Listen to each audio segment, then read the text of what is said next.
우리 서로 모였으니 축복하실까요? 네, 잘 오셨습니다. 잘 오셨습니다. 네, 잘 오셨습니다. 네, 잘 오셨습니다. 오늘도 귀한 자리, 또 하나님을 예배하는 복된 자리에 나오신 모든 죄종들에게 우리 예수 그리스도의 넘치는 은혜와 평강이 함께 하시기를 주의 이름으로 축원합니다. 제가 초등학교 5학년 때 옆 동네로 전학을 갔습니다. 우리로 치면 군산에서 익산 정도로 이렇게 전학을 간 셈인데요. 그때 첫 짝꿍이 갔더니 빈자리에 앉혀주잖아요. 배혁이라는 친구예요. 그 친구도 지금 목사인데요. 처음 만나서 이름이 뭐냐고 했더니 배혁이라고 그러는 거예요.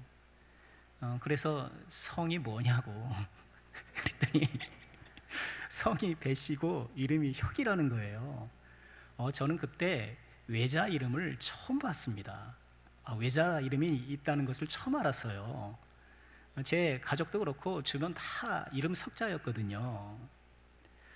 한국 사람 대부분 이름 석자를 사용하고 있습니다. 하지만 그 친구처럼 외자 이름도 있고요. 또 반대로 무척 긴 이름도 있어요. 한국 국적의 가장 긴 이름은 17자리라고 하는데요. 박하늘별님, 구름햇님보다 사랑스러우리. 85년생 여성분이세요.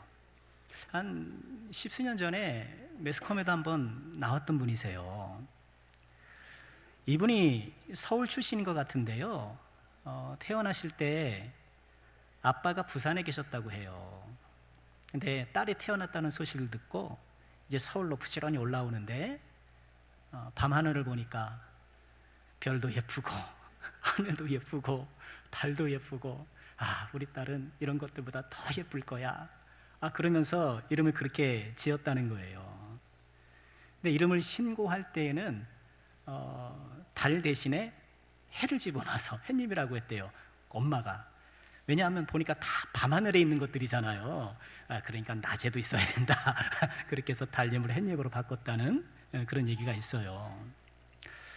아마도 앞으로 이 17자 이름은 이 기록은 깨지지 않을 거예요. 왜냐하면 간혹 너무 긴 이름이 있기 때문에 1993년에 성을 제외하고 이름을 5자 이내로 짓도록 법률이 정해졌기 때문에 그래요. 이제는 이름을 5자까지만 지을 수 있어요. 이름은 참 소중하죠. 이름은 나를 다른 사람과 또는 사물과 구별합니다. 그러나 사람이나 사물과 구별하는 그 이상의 의미를 지녀요. 이순신이라는 이름을 떠올리면 그 이름 석자에 담긴 정보, 느낌, 그 인물에 대한 모든 것들이 떠오르잖아요. 이완용, 여러분 이름하면 여러분 싹 떠오르잖아요, 그죠? 그 이름을 듣는 순간 부정적인 정보와 감정이 덩달아 떠오르게 되는 거예요. 이름은 그 존재를 함축하고 있고 그 사람의 명예와 역사를 담고 있기 때문에 이름은 소중한 거예요. 예수님께서 가장 소중하게 여기신 이름이 있죠. 아버지 하나님의 이름이에요. 지난 시간부터 우리는 산상수훈 속 예수님이 가르쳐 주신 기도, 이 주기도문을 묵상하기 시작했는데요. 지난 주일에는 기도를 여는 부름, 하늘에 계신 우리 아버지여, 이 구문을 함께 묵상했었죠. 기도에 앞서 내가 기도를 드리는 이 대상이 어떤 분인지 분명히 하고 하나님을 아빠라 부르는 특권과 은혜 속에서 기도해야 할 것을 말씀드렸어요. 오늘은 예수님이 가르쳐 주신 기도 6가지, 우리 지난 시간에 6가지로 정리를 해봤잖아요. 그 기도 가운데 첫 번째 기도예요. 이름이 거룩히 여김을 받으시오며. 여러분, 이 기도가 예수님의 기도 제목 첫 번째라는 것을 우리가 좀 기억할 필요가 있어요. 여러분들의 첫 번째 기도 제목은 무엇인가요? 각자 우리가 기도할 때 첫 번째 기도 제목이 있는데, 예수님의 첫 번째 기도 제목은 아버지의 이름이 거룩히 여김 받는 것. 이 기도 제목을 통해서 예수님의 마음 중심이 어디에 있는가 우리가 확인하게 되는 것이죠. 예수님은 하나님의 이름이 거룩히 여김 받는 것, 많은 사람들에게 존귀히 여김 받는 것에 관심 있으시고요, 이 하나님의 이름이 영광 받는 것을 위해 이 땅에 오셨고, 이 땅에서 사셨고, 죽으셨고, 부활하셨고, 이 하나님의 이름이 거룩하게 되는 것 위에 자기의 삶을 얹어 놓으신 거예요. 이런 예수님의 모습을 통해서 우리도 어떻게 해요? 우리가 무엇을 위해서 살아가는가 다시 한번 확인하게 되는 것이죠. 오늘 예수님의 첫 번째 기도 제목을 통해서 한 두 가지를 묵상해 보고 싶은데요. 첫째는요, 하나님의 이름은 거룩하다는 거예요.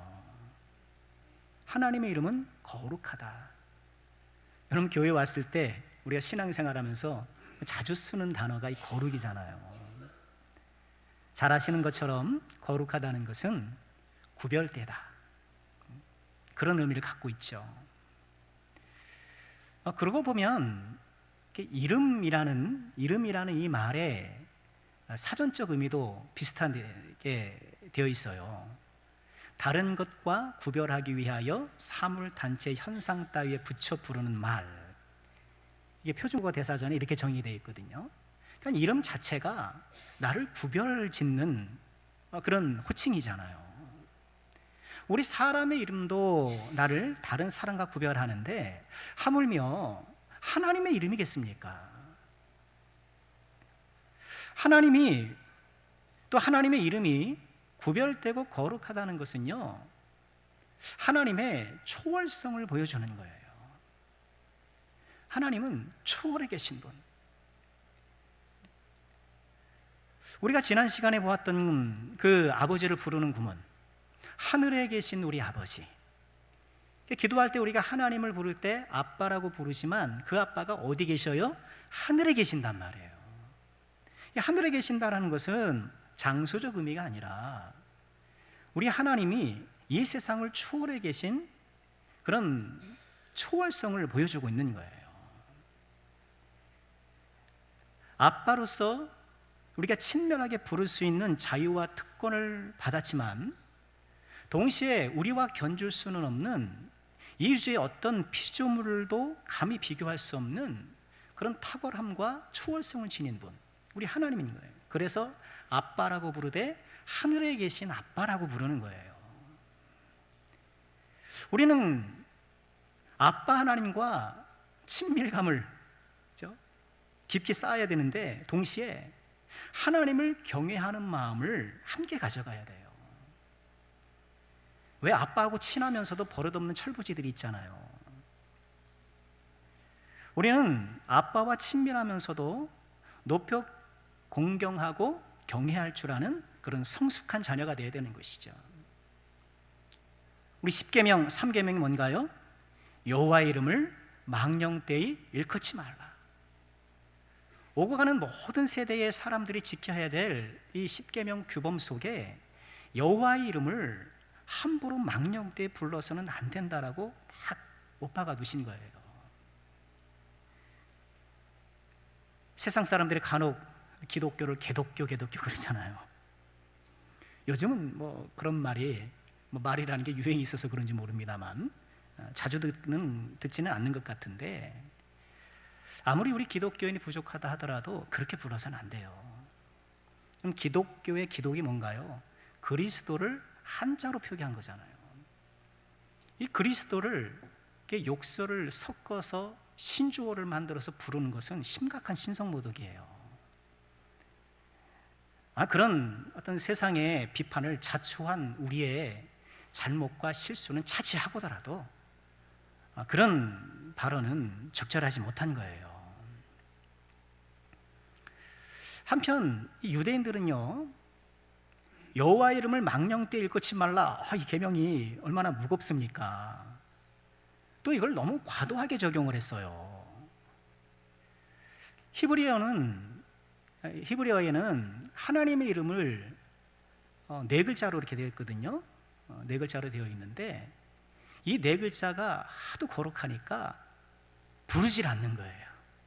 신성 사문자라 그러거든요. 성경을 읽다가도 이 단어가 나오면 안 읽는 거예요. 근데 너무 안 읽으면 또 그렇잖아요. 안 읽으면 그러니까 이 단어가 나오면 아도나이, 나의 주, 이렇게 다른 말로 바꿔 부른 거예요.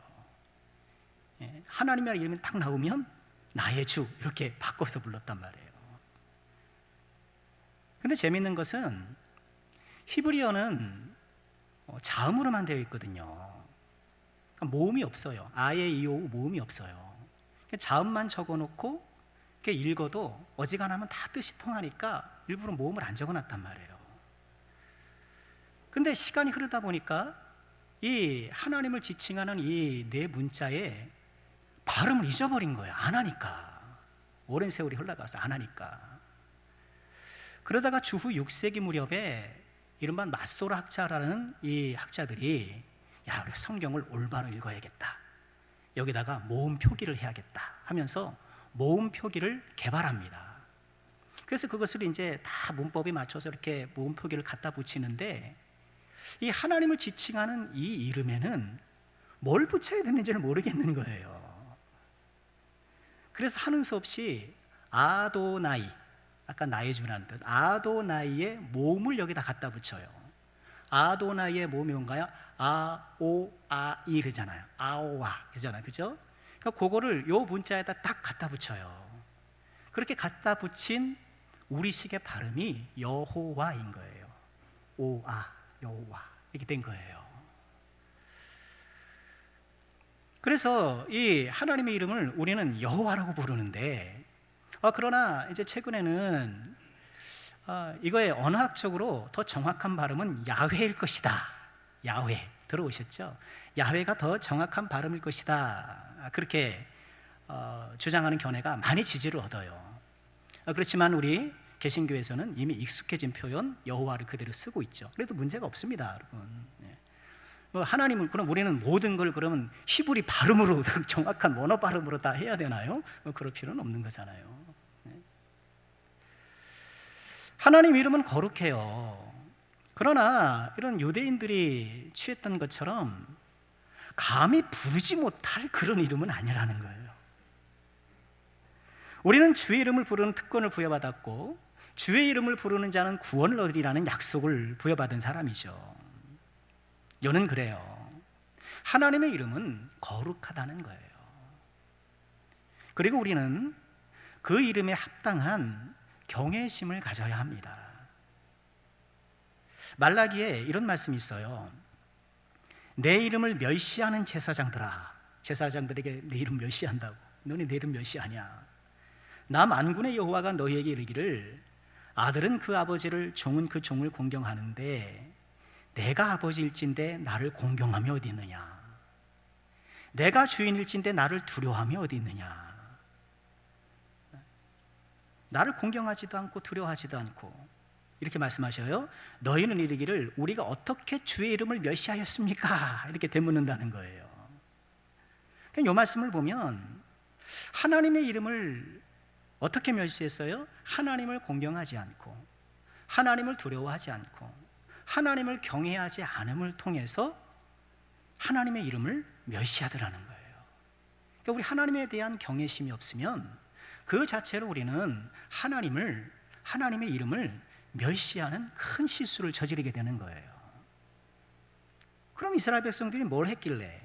이어지는 8절에 보면 만군의 여호와가 이르노라 너희가 눈먼 희생 제물을 바치는 것이 어찌 악하지 아니하며 저는 것 병든 것을 드리는 것이 어찌 악하지 아니하냐?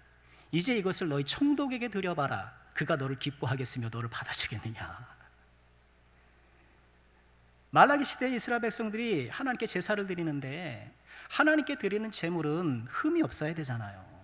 근데 눈먼 거 드리는 거예요. 내가 하나님께 염소 드려야지 그러고서는 막 선별했는데 집에 눈먼 거, 병든 거.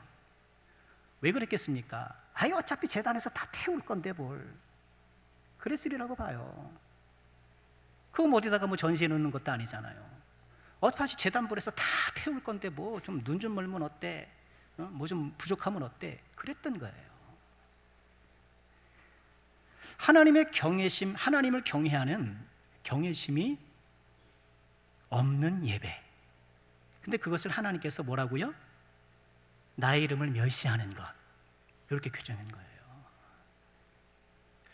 우리도 우리 예배가 하나님을 경외하는 예배가 되도록 주의해야 될 것 같아요. 그래서 저도 이 말씀을 생각하면서 이 말씀을 좀 드려야겠다고 생각이 들었어요.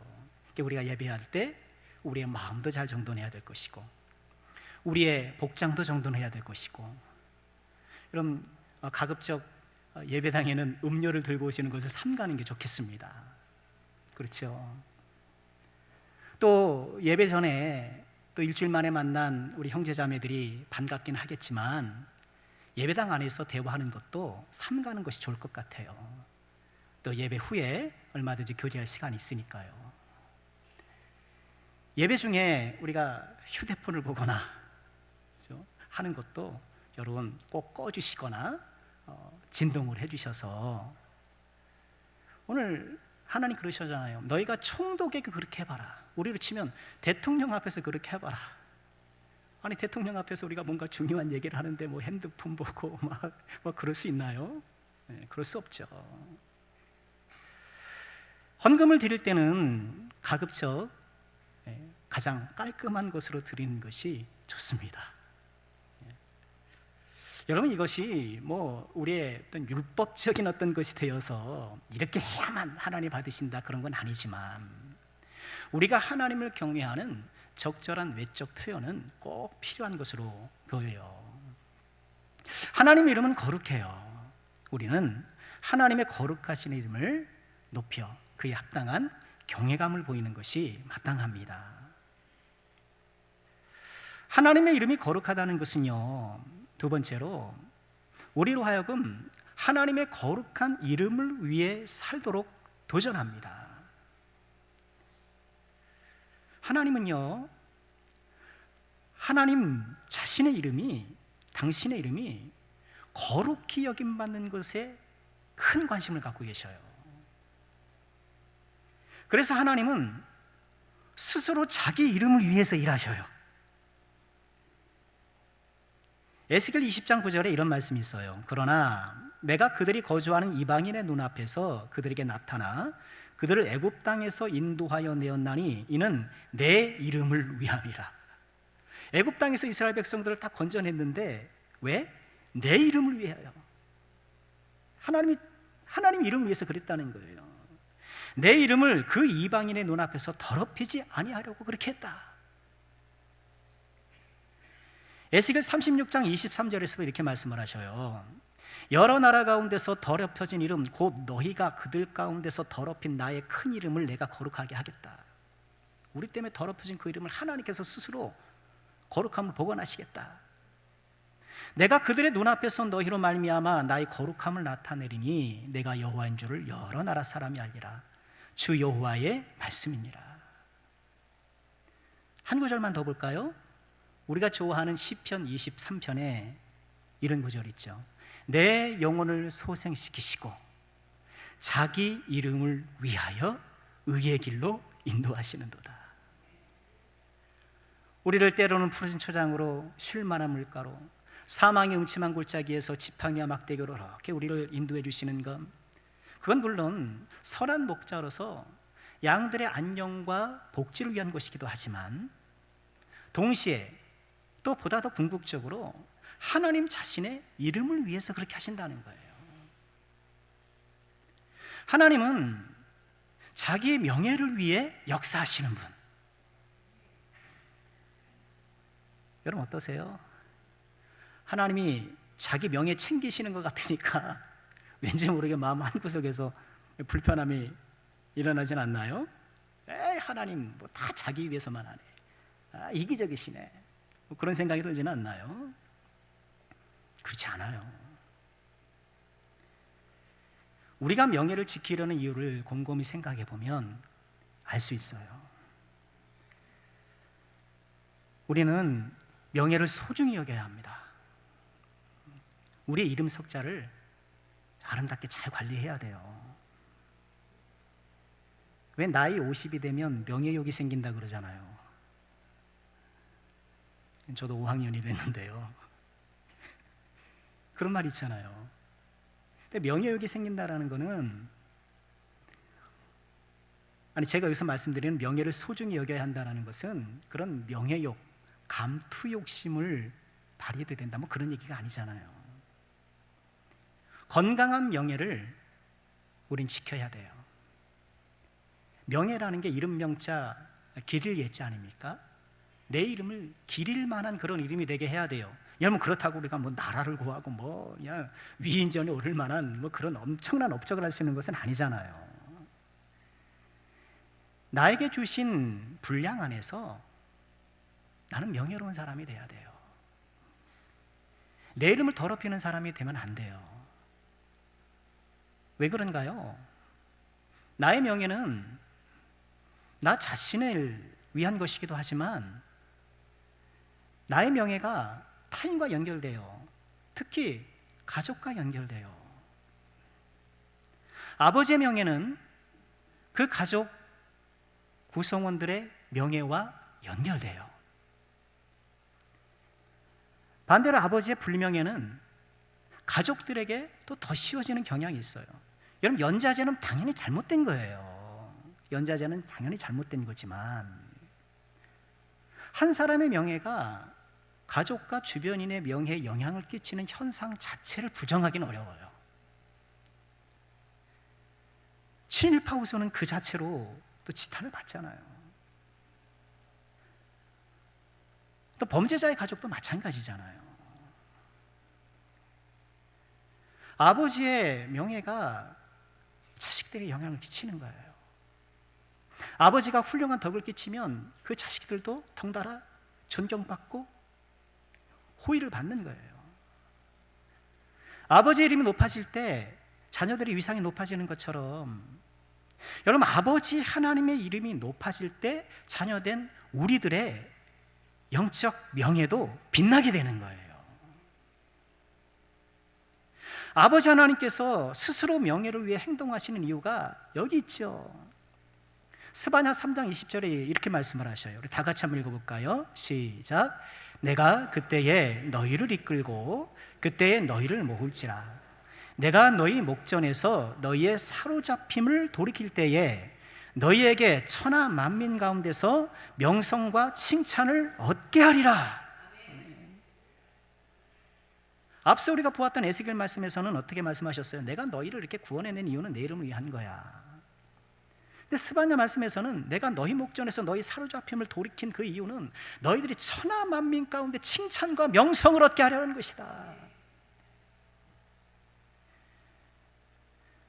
하나님께서 자기 명예를 지키심을 통해서 하나님의 백성된, 하나님의 자녀된 우리가 명성과 칭찬을 얻게 되는 거예요.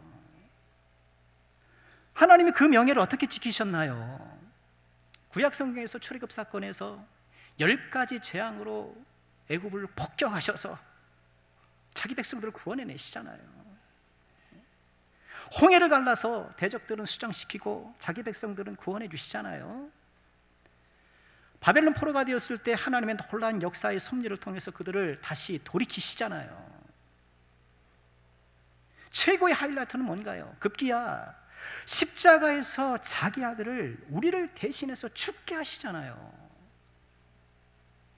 하나님께서 스스로 자기 명예를 지키시는 방법이었어요. 자기 명예를 지키시는 방법이 자기 아들을 대신해서, 우리를 대신해서 죽게 하신 거예요. 하나님께서 자기 이름을 위해 역사하실 때마다 우리가 덕을 보는 거예요. 하나님께서 자기 명예를 위해서 힘쓰실 때마다 우리가 복을 받는 거예요. 아빠가 승진하면 용돈이 늘어나는 법이죠. 예수님의 기도는 하나님 아버지 이름이 높아지기를 원합니다. 하나님의 이름이 거룩히 여김을 받기 원합니다. 이 속에 우리를 향한 하나님의 축복이 듬뿍 담겨 있는 거예요.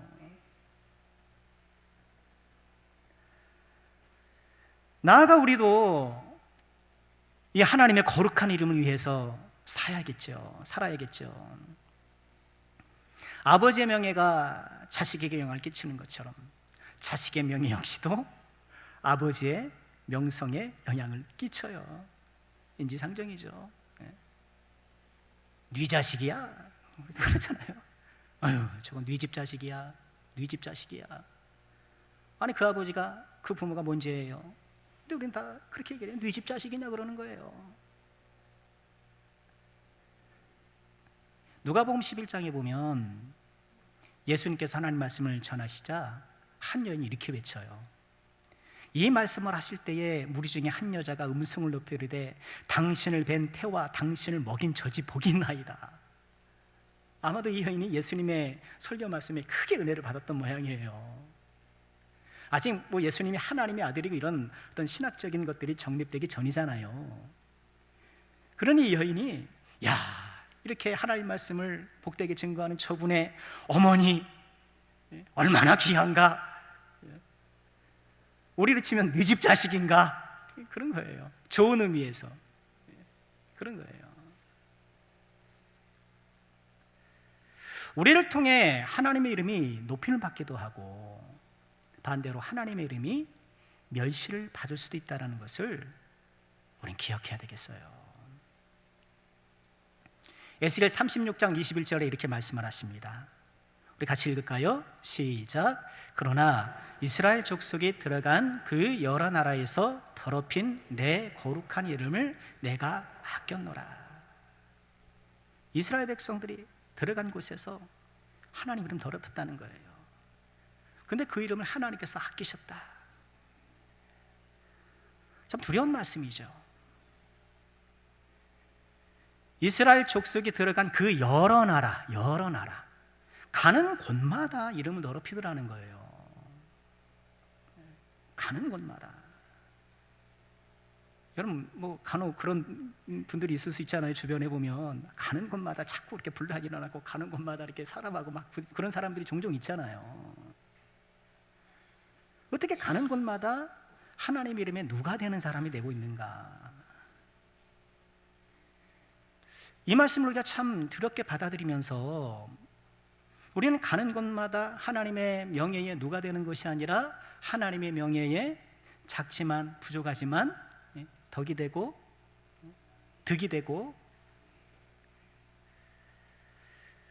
오늘날 우리 조국교회 문제, 우리 다 같이 공감하는 문제가 이것 아닙니까? 이 세상에서, 이 여러 나라에서 하나님의 이름을 참 드높여도 부족할 판에 하나님의 명예를 자꾸 실추시키는 것. 물론 우리는요, 교회에 대한 세상의 비난을 무조건 두려워해서는 안 돼요. 특히 교리적 비난에 대해서는 우리가 진리를 확고하게 붙잡아야 돼요. 교리적 비난이잖아. 왜 하나님만 절대적이냐? 왜 예수만 믿어야 천국 가느냐? 뭐 그렇게 비난하는 거에 대해서 우리가 뭐 두려워할 것도 없고 우리는 진리를 딱 수호해야 되겠지요. 그러나 도덕적 비난에 대해서는 우리가 겸허하게 돌아보고 반성하고 회개해야 되겠죠. 혹시 나는 내 주변 사람들에게 지탄받는 그리스도는 아닌지를 좀 돌아봐야 돼요. 그런데요, 이 문제에 있어서는 대부분 나는 아닐 것이라고 생각하기 쉬워요. 당연하죠. 아무리 세상 사람들이라도 어지간해서는 너 예수 믿는 사람이 왜 그래? 이런 소리 잘 안 하거든요. 직접적으로 안 합니다. 일반적으로 나에 대한 비난과 비평은 내 귀에 직접 들리기 어려워요. 여러분 그렇죠? 여러분에 대한 비난을 여러분이 직접 듣는 것은 어지간해서는 어려워요. 다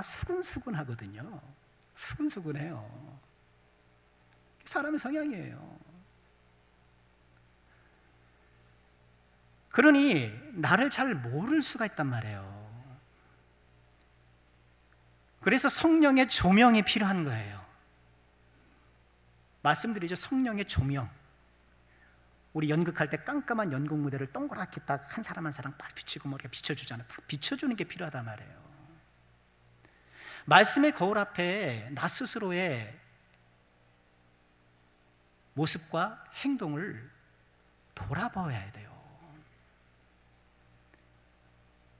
우린 다 저부터 시작해서 새는 바가지거든요. 여러분, 새는 바가지, 깨진 바가지가 아니라 새는 바가지란 말이에요. 깨진 건 보이잖아요. 새는 바가지는요, 깨진 게 안 보여요. 물을 뜨다 보면 깨진 게 그때 발견이 되는 경우가 많아요. 우리가 다 죄인인데 우리가 어떻게 하나님의 명예를 실추시키지 않을 수 있어요? 내가 모를 뿐이지. 내가 모를 뿐이에요. 그러니 말씀의 거울 앞에 우리 자신을 돌아보는 것이 늘 있어야 돼요. 그래 성령께서 우리를 비춰주시는 거예요. 늦더라도 나의 언행심사를 돌아보며 내가 이렇게 말한 것 때문에 좀 힘들었겠구나. 내가 그렇게 행동했기 때문에 오해했겠구나. 이런 자기 돌아봄이 있어야 돼요.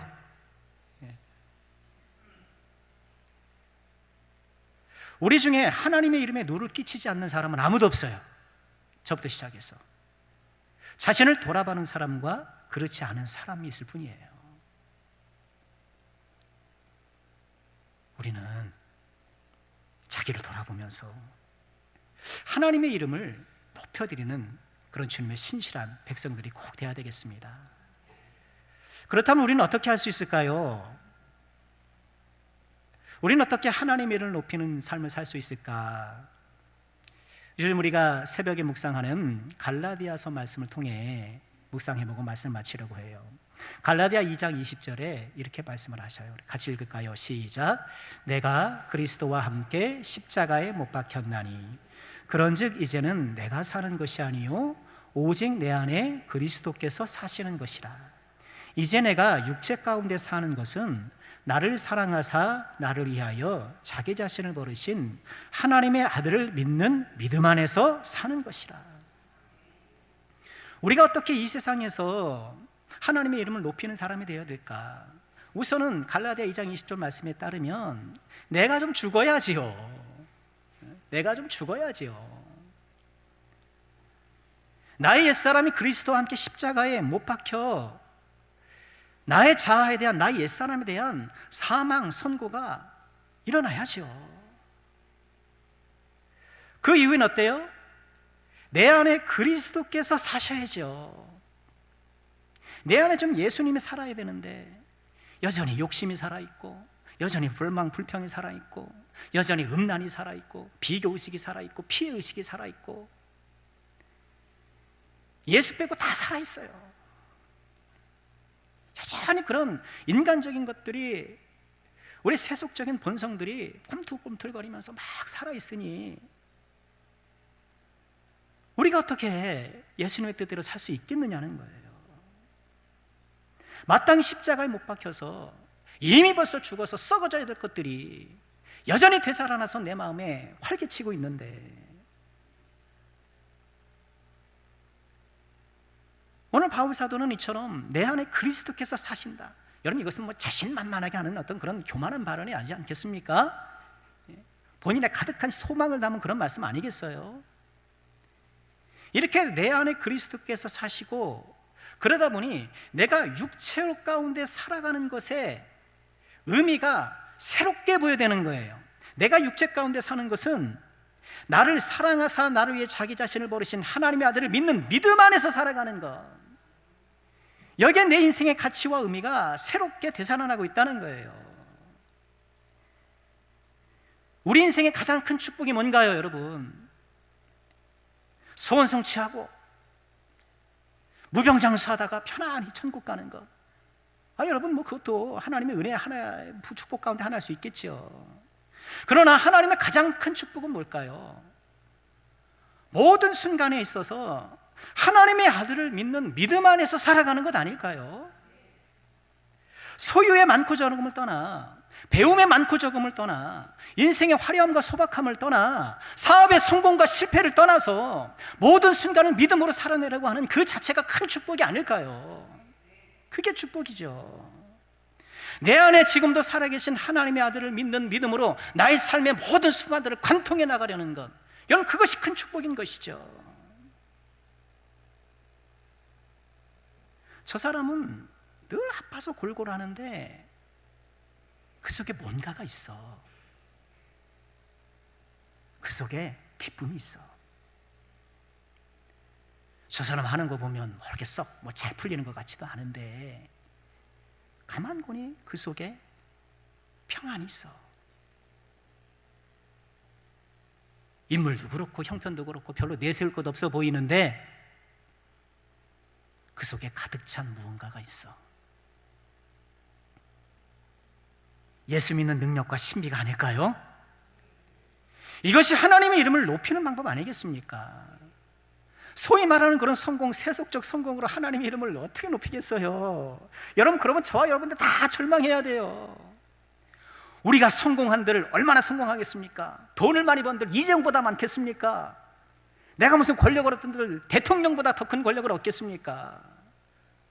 성공으로 하나님의 이름을 높인다면 우리는 다 절망하고 있을 수밖에 없어요. 성공하셨어요? 지금까지 여러분의 인생이 성공하는 인생입니까? 자신할 수 있겠어요? 물론 하나님께서 우리 삶에 복 주시고 은혜 주시는 이런 은혜를 통해서 영광 받으시면 틀림없이 있죠. 그러나 나에게 주어진 모든 삶의 순간을 하나님의 아들을 믿는 믿음으로 살아가는 것, 여러분, 그것이 우리의 가장 큰 축복이고 그것이 하나님의 이름을 높여드리는 귀한 방법인 것입니다. 너희 마음에 그리스도를 주로 삼아 거룩하게 하고 너희 속에 있는 소망에 관한 이유를 묻는 자. 야, 넌 왜 이렇게 그런 소망이 있냐? 그런 상황 가운데서도 어떻게 그럴 수 있냐? 예. 너희 속에 있는 소망에 관해 이유를 묻는 자, 그 궁금증을 일으키는 사람, 우리 겉에 걸친 것이 아니라 우리 속에 담긴 것으로 인해서 하나님의 이름을 높이는 사람, 우리가 그런 사람이 꼭 돼야 되겠습니다. 말씀 마치겠습니다. 기도는 하나님께 드리는 요청임과 동시에 우리의 결단이죠. 우리는 기도한 대로 살아야 돼요. 기도한 대로 살려고 노력해야 되는 거예요. 예수님께서 우리에게 아버지의 이름이 거룩히 여김을 받게 하옵소서 이렇게 기도하라고 가르쳐 주셨는데, 우리는 이 기도를 드리면서 우리의 연약하고 작은 언행심사, 우리의 인생을 통해서 하나님의 이름을 높여드리기를 소망하고 하나님의 명예를 빛나게 하기를 소망하고 이를 위해서 힘써 믿음의 길을 걸어가는 저와 여러분, 우리 모두가 되어야 되겠습니다. 이 귀한 은혜가 우리와 함께 하길 주의 이름으로 축원합니다.